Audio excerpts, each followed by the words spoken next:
আসসালামু আলাইকুম। আমি ফাতেমা আরিফ সাভার আশুলিয়া থেকে। আজকে আমি আপনাদের শিং মাছ ভুনা দেখাবো।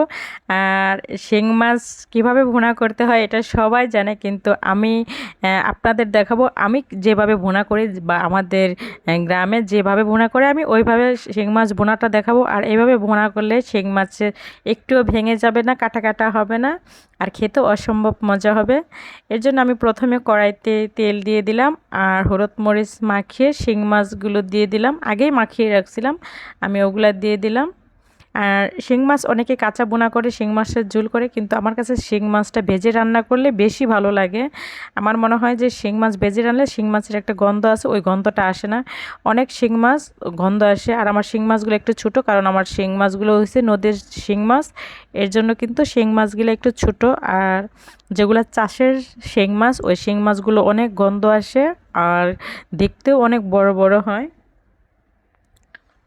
আমি শিং মাছগুলো একটু ভালো করে ভেজে নেব, ভালো করে বলতে আমি লাল লাল করে শিং মাছগুলো ভেজে নেব।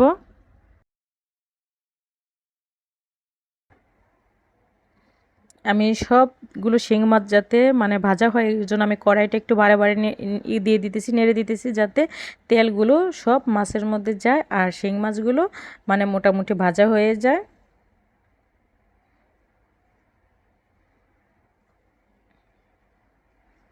এখন শিং মাছগুলো উল্টিয়ে দিতেছি, কারণ আমার ওই পিঠ ভাজা হয়ে গেছে। দেখুন আমি কতটা লাল লাল করে শিং মাছগুলো ভেজে নিচ্ছি।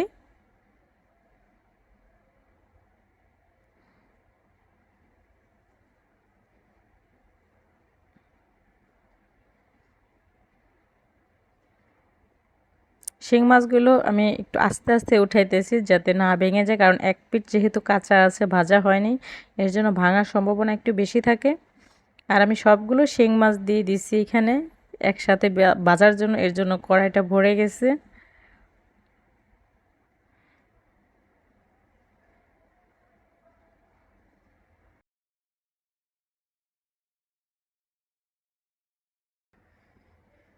আমার শিং মাছগুলো ভাজা হয়ে গেছে, এখন আমি শিং মাছগুলো উঠিয়ে নিতেছি।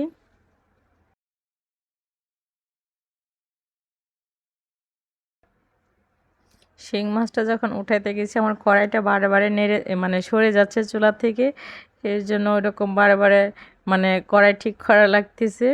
কড়াইয়ের নিচে তেল পড়ছে, এর জন্য কড়াইটা মানে হয়ে গেছে।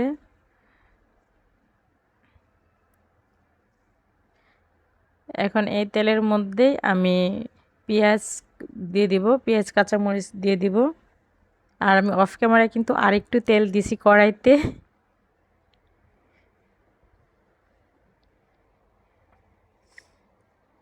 এখন কাঁচামরিচ কুচি দিয়ে দিলাম, আর এখানে আমি অনেকগুলোই কাঁচামরিচ দিছি, কারণ আমি এখানে শুকনো মরিচটা তেমন বেশি দিব না, এই কারণে। আর একটু রসুন কুচি দিয়ে দিলাম, কারণ আমি যখন রান্না করি রসুন জিরা ফোড়নে দিই। আজকে আমি মানে রসুনটা ফোড়নে দিইনি, আমি কাঁচা রসুনটা পেঁয়াজের সাথে একটু ভেজে নিতেছি।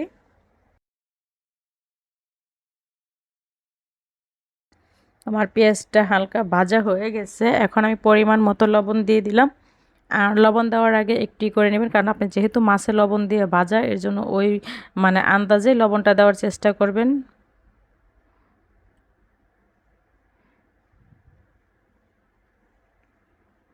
আমার পেঁয়াজটা মোটামুটি ভাজা হয়ে গেছে, এখন আদা রসুন বাটা দিয়ে দিলাম। এখানে হাফ চামচ আদা রসুন বাটা দিয়ে দিছি। আর আমি ছোটো মাছে একটু কম আদা রসুন বাটা দেওয়ার চেষ্টা করি, কারণ ছোটো মাছে তেমন মশলা লাগে না, আর নদীর মাছ হলে তো কোনো কথাই নেই। তারপরও না দিলে ভালো লাগবে না আমার কাছে, এর জন্য আর কি দেওয়া। এখন একটু পানি দিয়ে দিলাম, যাতে আমি শুকনো মশলাগুলো দেওয়ার সময় পুড়ে না যায়।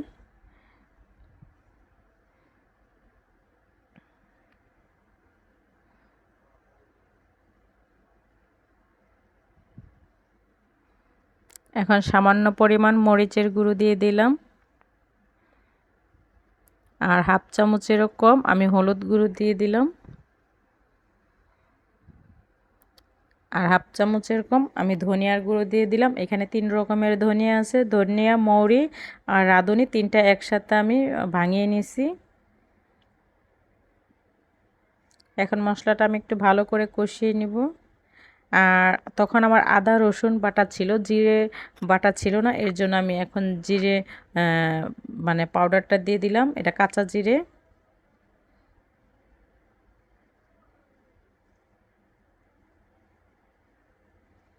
এখন আরেকটু পানি দিয়ে কষাইতেছি, আমার মনে হলো যে আমার কষানিটা একটু কম হয়েছে, এর জন্য আমি আরেকটু পানি দিয়ে কষাই নিতেছি।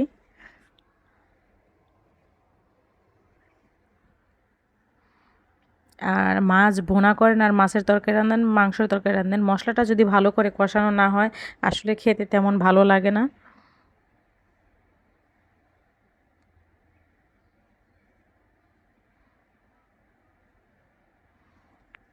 আর এই রান্নাটা যদি আপনারা আমার ইউটিউব চ্যানেলে দেখে থাকেন, আমার ইউটিউব চ্যানেলটা সাবস্ক্রাইব করে দিবেন।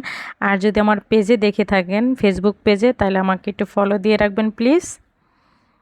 কারণ আপনাদের একটা সাবস্ক্রাইব, একটা ফলোতে আমার চ্যানেলটা দাঁড়িয়ে যাবে ইনশাল্লাহ।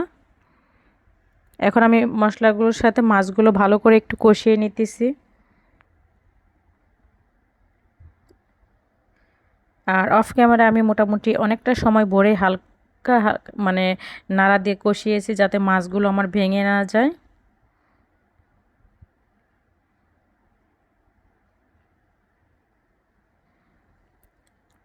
এখন আমি একটু পানি দিয়ে দিব, এখানে তেমন পানি দিব না, হালকা একটু পানি দিব।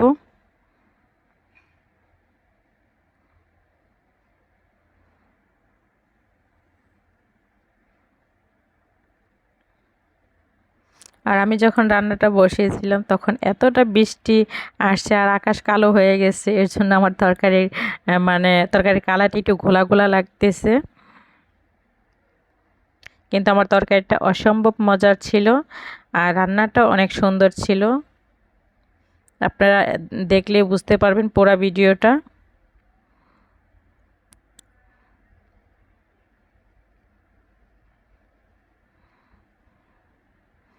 আমার শিং মাছের তরকারিটা মোটামুটি হয়ে গেছে, আর একটু রাখবো, বেশিক্ষণ রাখবো না এখানে। আর এখন একটু ধনিয়া পাতা দিয়ে দিতেছি, আমি সব ছোট মাছের মধ্যে ধনিয়া পাতা দিই, এটা আমি বারবার বলি, আমার আরও ভিডিওর মধ্যেই বলা আছে ধনিয়া পাতা না দিলে আমার ছোট মাছে ভালো লাগে না, এই আর কি। আর আমার রান্নাটা দেখতে থাকুন, এখন রান্নাটা মোটামুটি হয়ে গেছে, আর একটু রাখবো, কিন্তু রান্নাটা শেষ করার আগে আপনাদের কিছু কথা বলবো।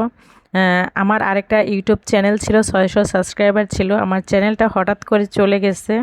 আমার চ্যানেলটা আমি অনেক আপিল করছি, কিন্তু চ্যানেলটা এখনও ফেরত পাইনি, জানি না পাবো কি না। এটা আমার নতুন চ্যানেল, এর জন্য আপনাদের অনেক অনেক অনুরোধ করে বলতেছি আমার এই চ্যানেলটা একটু সাবস্ক্রাইব করে দিবেন। যদি আপনারা ইউটিউব চ্যানেল থেকে দেখে থাকেন তাহলে আমার ইউটিউব চ্যানেলটা একটা সাবস্ক্রাইব করে দিবেন।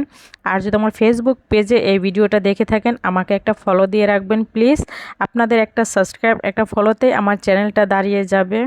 এর জন্য আমি আপনাদের অনুরোধ করে বলছি, আপনারা আমার পাশে থাকবেন, একটা লাইক, কমেন্ট, একটা সাবস্ক্রাইব করে আমার চ্যানেলটা দাঁড় করিয়ে দিবেন।